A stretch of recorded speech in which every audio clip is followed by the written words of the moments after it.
বন্ধু আজকে বানাবো ট্যাংরা মাছ বেগুন দিয়ে।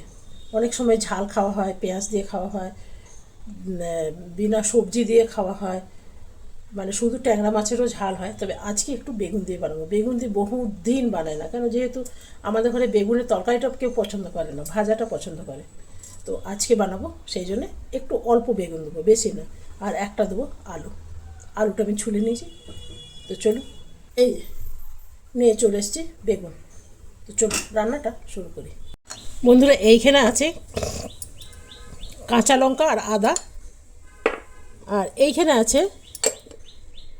আছে আমার জিরে আদা, এটা আমি স্টোর করে রাখি। প্রথমে আলুগুলো আমি কেটে নেব।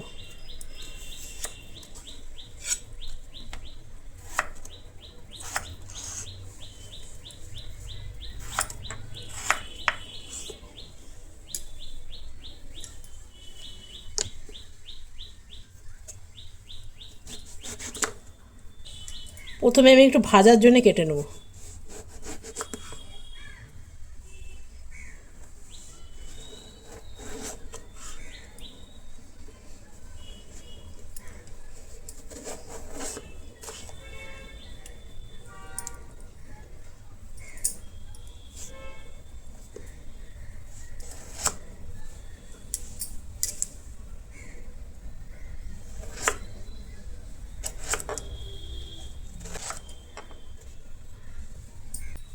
এটাকে সরিয়ে রাখলাম।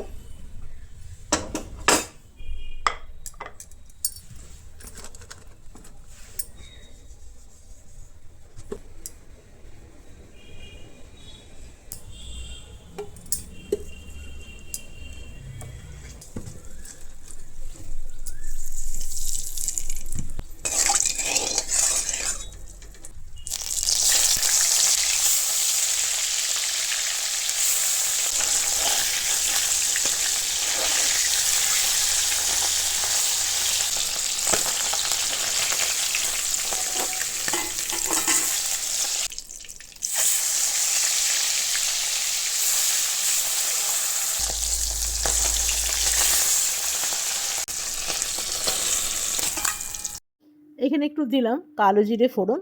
তবে জিরে ফোড়নও ভীষণ ভালো যায়, রাঁধুনিও ভালো যায়।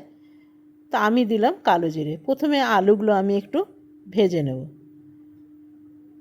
এরপর দিয়ে দিলাম কড়াইয়ে, আমি মাছ ভাজার সময় কড়াইয়ের মধ্যে নুন দিয়েছিলাম, সেই জন্য অল্প নুন দিলাম, আর একটু হলুদ দিলাম, আর একটু নুন দিয়ে দিলাম। আলুগুলো একটু ভেজে নেব। এরপর দিয়ে দেবো জিরে আদা বাটা, আর দিলাম কাঁচা লঙ্কা বাটা, চেরি টমেটো, ভালো করে কষিয়ে নেব। এটা কষানো হয়ে গেছে, এরপরে দিয়ে দেবো বেগুনগুলো। বেগুনগুলো খুব বেশি ভাজবো না, তাহলে গলে যাবে। ভালো করে বেগুনের সাথে আরেকটু কষিয়ে নেব। বেগুনগুলো মোটামুটি ভাজা ভাজা হয়ে গেছে, দেখুন কি সুন্দর লাগছে দেখতে। এরপরে দিয়ে দেবো জল। এই তরকারিটা একবার এরকমভাবে করে দেখবেন, ভীষণ ভালো লাগে। এরপরে দিয়ে দেবো কভার। এরপরে আমি বেগুন ভাজাগুলো ভেজে নেব। এখানে দুখানায় আমি বেগুন ভাজবো। বেগুন ভাজাগুলো একটু উল্টে দেবো।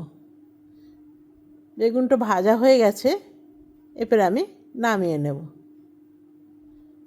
খুব সুন্দর লাল লাল করে ভাজা হয়েছে। বেগুন ভাজা খেতে কিন্তু দারুণ লাগে বন্ধুরা, দারুণ।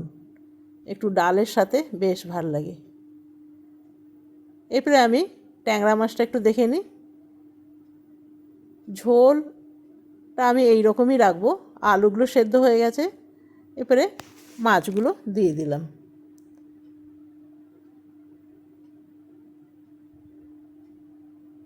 যেই বাটিতে আমি মাছ ভেজে রেখেছিলাম, সেই বাটির মধ্যে আমি মাছটা রেখে দেবো। দেখুন কি সুন্দর লাগছে, এইটা দিয়েই ভাত খাওয়া হয়ে যাবে, আর কিচ্ছু লাগবে না।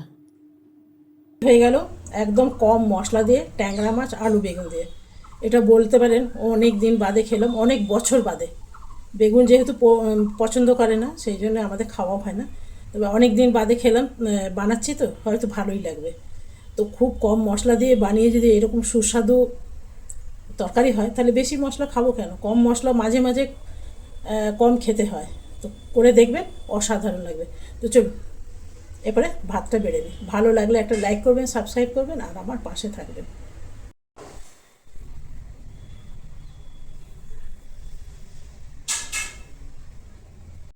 বন্ধুরা, একটা জিনিস বানাতে আমি ভুলেই গেছি, হঠাৎ মনে পড়লো। মাঝে মধ্যে এরকম ভুল হয়ে যায়।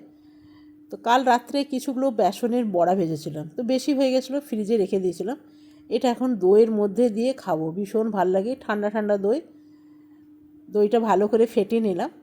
আর এর মধ্যে দিয়ে দেবো সামান্য নুন, আর দিয়ে দেবো গোলমরিচ।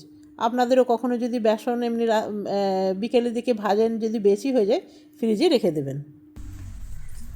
কালকে বিকেলবেলা একটু পাকোড়া বানিয়েছিলাম, শুধু বেসনের আর অন্য কিছু নেই।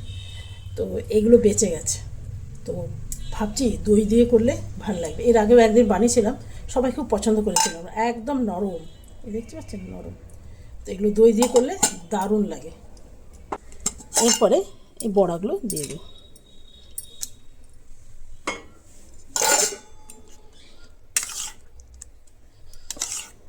উপর থেকে দিয়ে দেবো আমার একটু হোমমেড মশলা।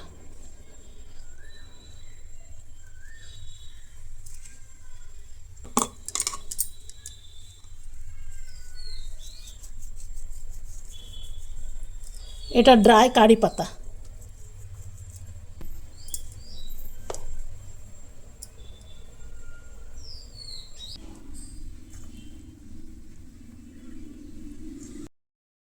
দেখুন, আজকে রান্না তেমন কিছুই নয়, তবু কিন্তু থালাটা সেজে উঠেছে। আমার কিন্তু ছোটোর থেকেই আছে, থালা সাজিয়ে কেউ আমাকে খেতে দিক বা আমি কাউকে খেতে দেবো, খুবই ভালো লাগে। আর এই যে বড়াগুলো ভীষণ ভালো হয়েছিল, কালকে বিকেলে বানিয়েছিলাম, তো বেঁচে গেলে আমি মাঝে মধ্যে এরকম করে দিই। দই বড়ার চেয়ে কিছু কম লাগে না, খুবই ভালো লাগে। তবে এটা থালায় রাখা যাচ্ছে না, ভাতটা একটু সরাতে হবে মনে হচ্ছে, তাহলে হয়ে যাবে। সবগুলো ডাইরেকশন এখন চেঞ্জ করতে হবে, একটুখানি সরিয়ে দিই, ভেঙে না যায় আবার। হ্যাঁ, আর বেগুন ভাজা তো সবার প্রিয় আমার মনে হয়। তো বন্ধুরা দেখুন কেমন লাগলো অবশ্যই জানাবেন, যদি ভালো লাগে একদম লাইক করতে একটা ভুলবেন না। তো দেখুন কি সুন্দর লাগছে না বন্ধুরা? এই হলো আজকের রান্না। তো চলুন কেমন লাগলো অবশ্যই জানাবেন, ভালো লাগলে একটা লাইক করতে একদম ভুলবেন না। চলুন, সাধারণ রান্না দিয়েও কিন্তু থালা সাজানো যায়, দেখেছেন? আর এটা ঘরে যদি বড়া বেঁচে যায় তাহলে এরকম করে দেবেন, দেখবেন সবাই চেটে চেটে খাবে।